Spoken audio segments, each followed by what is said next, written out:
I saw my island listed on Sabes International Realty while sitting in a cafe in Marrakesh, scrolling through luxury property porn during my lunch break from teaching English to Moroccan teenagers.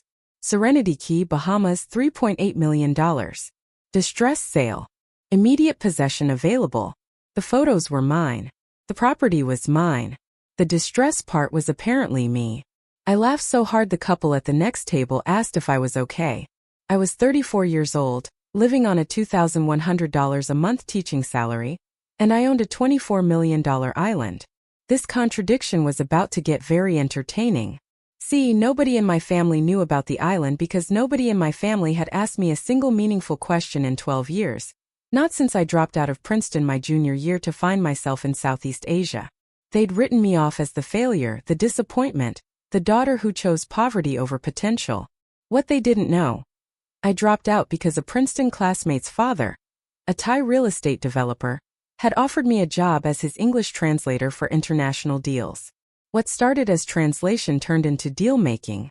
By 25, I was brokering luxury property sales across Southeast Asia. By 30, I'd made enough in commissions to buy Serenity Key as a long-term investment. Then I'd gotten bored with money and gone back to teaching because I actually enjoyed it. My family's version.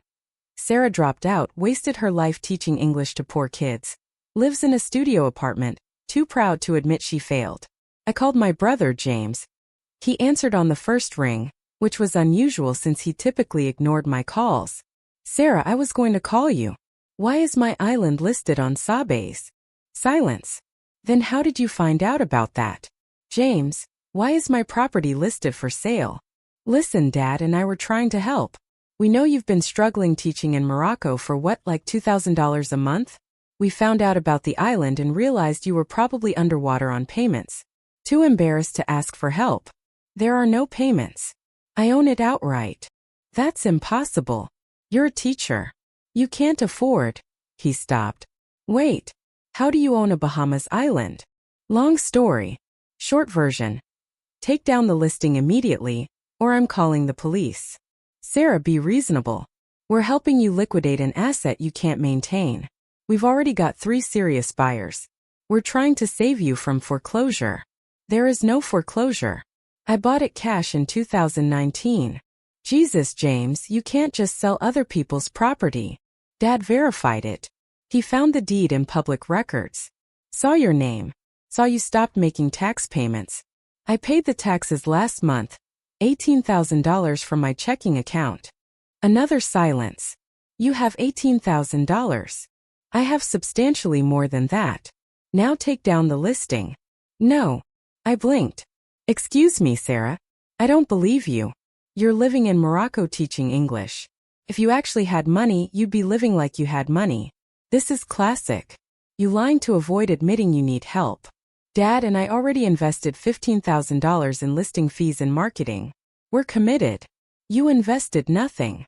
That's my property. Prove it. Come to the Bahamas and prove you actually own this island. That you're not broke and desperate and too proud to admit our family was right about you being a failure. He hung up. I sat there staring at my phone while Moroccan traffic buzzed past, and the cafe owner refilled my mint tea.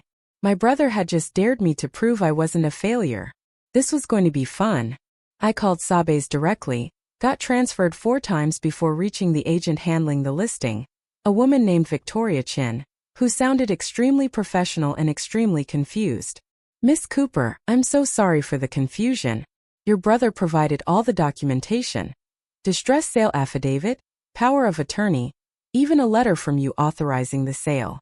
Can you send me copies of everything he provided? Of course. But... And can you tell me how many deposits you've collected? Pause. 3 buyers have submitted earnest money.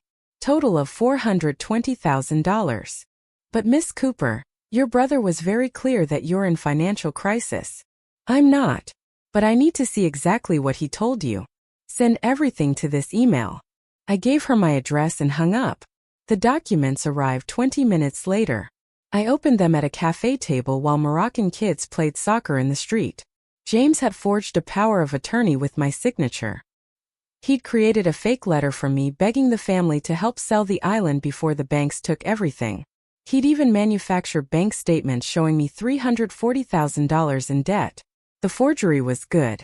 Really good. Almost like he'd done this before. I called my father. Sarah, before you start yelling, I'm not yelling. I'm curious.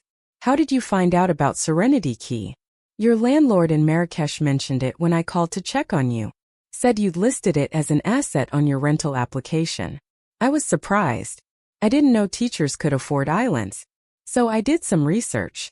My landlord, who I'd never told about the island, who had no reason to know about it unless someone had called asking questions, and he'd looked up my financial background verification. Dad, did you hire an investigator to look into my finances? I wanted to make sure you were okay. You've been gone 12 years, Sarah. Living in third world countries, teaching for nothing, acting like money doesn't matter. I needed to know if you were in trouble. So, you hired someone to investigate me, found out about the island, and decided to sell it without asking? We were trying to help before you hit rock bottom. The property taxes alone must be crushing you. I paid them last month and the month before, and every month for the past 5 years. With what money? The money I earned brokering real estate deals in Thailand, Singapore, and Malaysia for 8 years before I decided to go back to teaching. Silence. Sarah, if you had that kind of money, you'd live differently. You'd have a nice apartment, a car, you'd come home more often. I live the way I want to live. I teach because I enjoy it. I own the island as an investment. These things aren't contradictory, Dad. They're just not the life you choose. So prove it. Come to the Bahamas. Show us this island you supposedly own. Show us you're not the failure we think you are. The challenge again. They genuinely didn't believe me. Fine. I'll be there Friday. Don't sell anything until I arrive. The showings are scheduled. If someone makes an offer, we can't refuse. If you sell my property, I'll have you arrested. This isn't a negotiation, Dad. This is me telling you that you've committed fraud, and you have 3 days to fix it before I involve police. I hung up. My hands were shaking. Not from anger, from the sheer absurdity of having to prove to my own family that I wasn't lying about my life.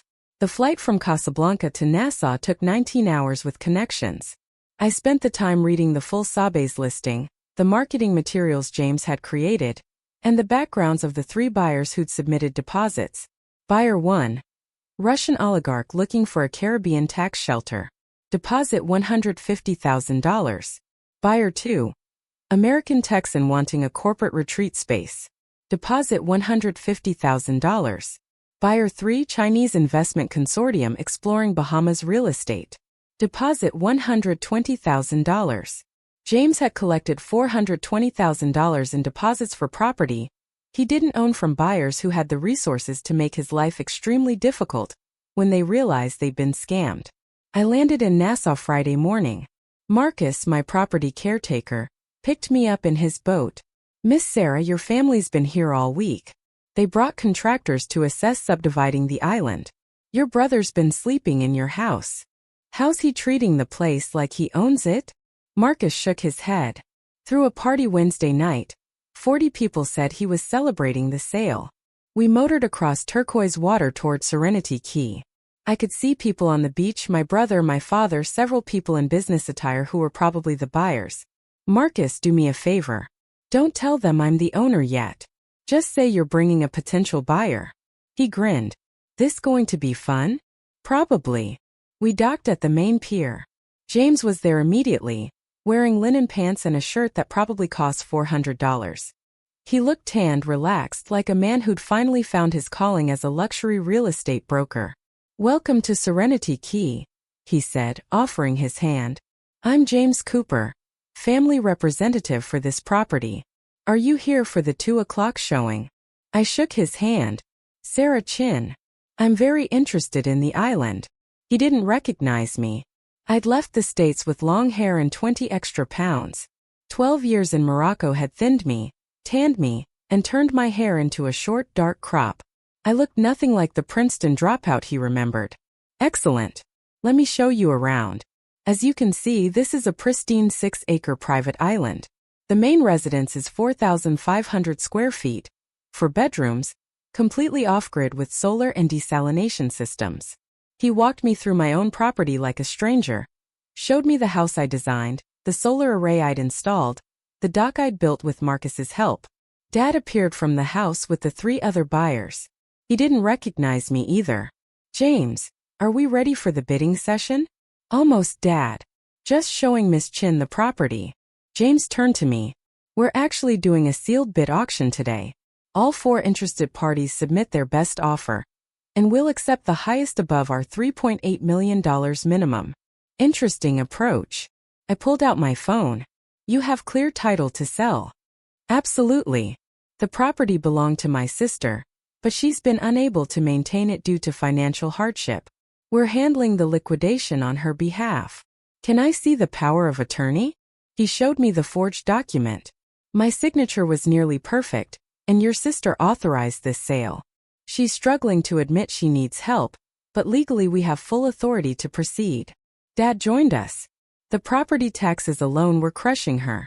She's a teacher in Morocco. Lovely girl, but completely impractical about money.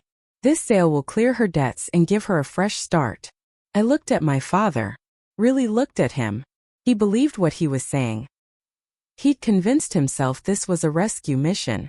How much debt does your sister have? Approximately $340,000. Credit cards, student loans, unpaid taxes on this property. And you verified this debt personally? I hired an investigator, saw the documentation. He pulled out the fake bank statements James had created. This is why we're selling at such a discount. We need to close fast before her creditors seize the property. I photographed the documents with my phone. Thank you. I'd like to submit a bid. Excellent. Minimum is $3.8 million. I bid $24 million. Everyone stopped. James laughed. I appreciate the enthusiasm, but that's the actual market value. Sabe's undervalued this property by 84% to create urgency, but I've done my research. 6 acres, private island, full infrastructure, Bahamas tax advantages. This is easily worth $24 million. The Russian oligarch was pulling out his phone. The Texan looked furious. The Chinese investors were conferring in Mandarin. Dad stepped forward. Miss Chin, while we appreciate your interest, we're looking for serious offers. I'm completely serious. I'll wire $24 million today. All cash, no financing contingencies. 7-day close. I pulled out my tablet showing them my brokerage account statement. Current balance. $31.4 million. James grabbed the tablet, stared at the screen, looked at me, really looked at me. Sarah, hi James. His face went white. This is impossible. It's really not. I've been brokering high-end real estate deals in Asia for 12 years. Made about $40 million in commissions. Spent $20 million on investments and living expenses. Bought this island for $12 million in 2019. The math is pretty straightforward. Dad was shaking his head. You're a teacher. You make $2,000 a month. I make $2,100 a month teaching. Yes, because I enjoy teaching. The real estate work was lucrative but boring. So I teach English to Moroccan kids during the day and manage my investment portfolio at night. It's called having hobbies, Dad. The other buyers were leaving. The Russian security detail was already escorting him to his yacht. The Texan was on his phone with lawyers. The Chinese investors looked like they were debating whether to call their government or just cut their losses. James sat down on my deck. You let us think you were broke. You assumed I was broke. I never said I was. You live in a studio apartment because I don't need more space. I travel constantly.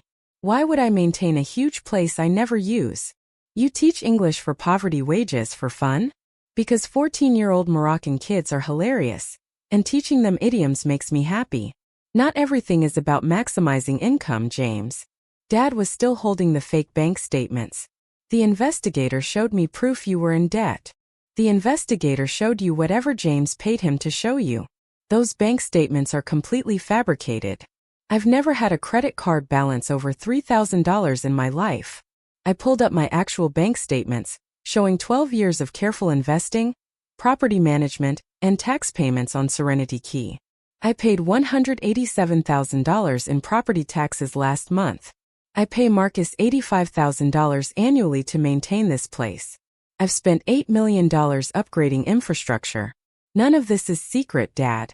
You just never asked. James stood up. So this whole thing, the listing, the buyers, the deposits, is fraud. You forged my signature, created fake financial documents, and collected $420,000 from buyers under false pretenses. That's not a misunderstanding, James. That's a crime. We were trying to help. No. You were trying to prove I was a failure so you could feel better about yourselves. You hired an investigator to find dirt on my life. When you found out about the island, you decided it was proof I was drowning in debt rather than proof I'd succeeded beyond anything you'd imagined. Dad's phone rang. He answered, face going pale. Yes, this is Thomas Cooper. No, what do you mean federal wire fraud? We were helping my daughter. I could hear the voice on the other end. The Chinese investors had reported the fraud.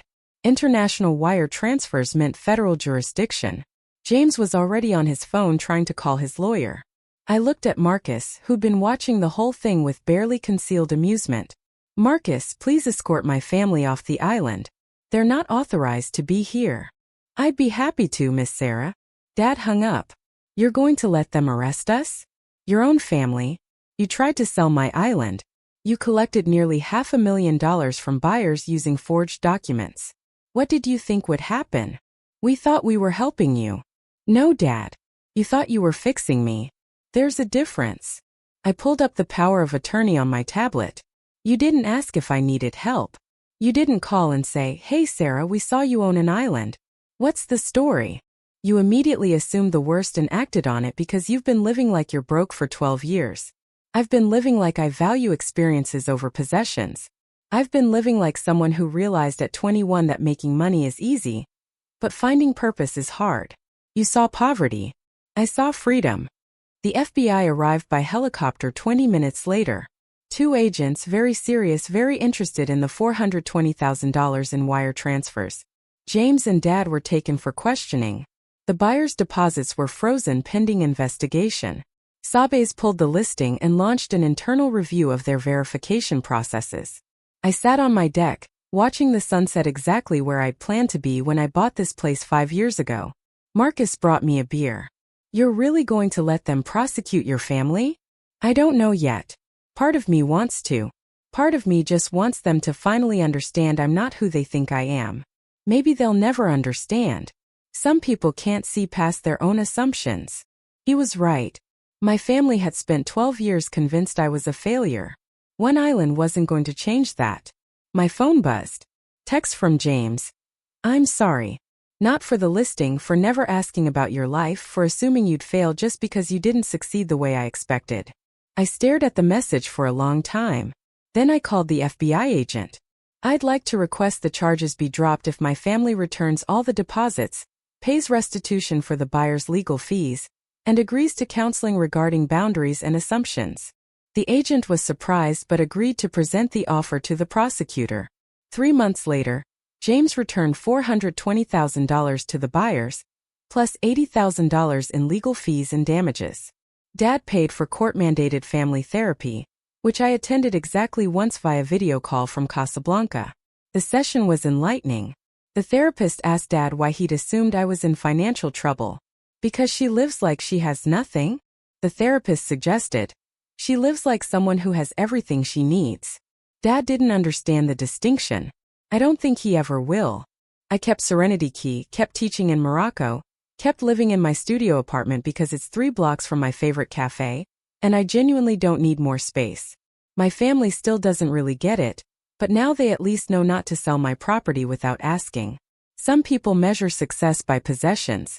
I measure it by the number of Moroccan teenagers who can correctly use the phrase that's SUS in conversation. Different metrics, same validity.